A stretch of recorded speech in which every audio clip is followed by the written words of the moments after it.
bacadlayaasha bariga Boorama ayaa maanta deeq raashin oo qiimihiisu dhan yahay $4,500 guddoonsiiyay guddida abaaraha gobolada Awdal iyo Salal oo ay ugu tala galeen dadka abaaruhu ay waxyeeleeyeen ee ku nool deegaanada kala duwan ee ku teedsan buuraha gobolada Awdal iyo Salal waxaana halkaasi ka warbixiyay qaar ka mid ah bacadlayaasha oo sheegay ciday ka timid deeqdani 380 kiish oo mashariic labaatana oo lacag ahaan dhigata $4,600 ayaa ayday ummadda Soomaaliland ama hay'adaha Soomaaliland ama dawladda ugu baaqaynaa inay qaybtooda ka qaataan. sidoo kale waxa iyaguna halkaasi ka hadlay xubno ka tirsan guddida abaaraha maanta ay tahay bisha 7 waxa halkan lagu wareejiyay raashin dhan 360 kiish oo yaryar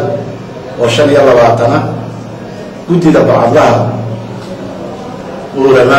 barigiisa ayaa lagu wareejiyay waan ka guddoonay oo ay ku deeqayaan walaalahooda abaaraysan ee ku abaaraysan waqooyiga gobolka Awdal iyo Salal waan ugu ducaynaa waxaan leenahay Ilaahay ka soo saarteen in 700 Allah idin laabo iyo in kalaba saaysaga Quraan ku sheegay suurta al-Baqara inuu Ilaahay maartay ana 700 Allah laabay qofka iyo inta kasii badan kana sideedaba waxa weeye waxyaabaha Quraanku ugu badan yahay sheegid badan yahay oo maartay hadii jeer ku amaano ummadda muslimka ama ku booriyo waxaan rajaynaynaa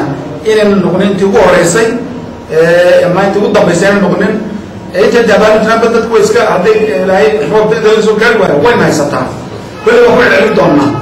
insha Allah ta'ala waa hodan caafi magaalada Boorama.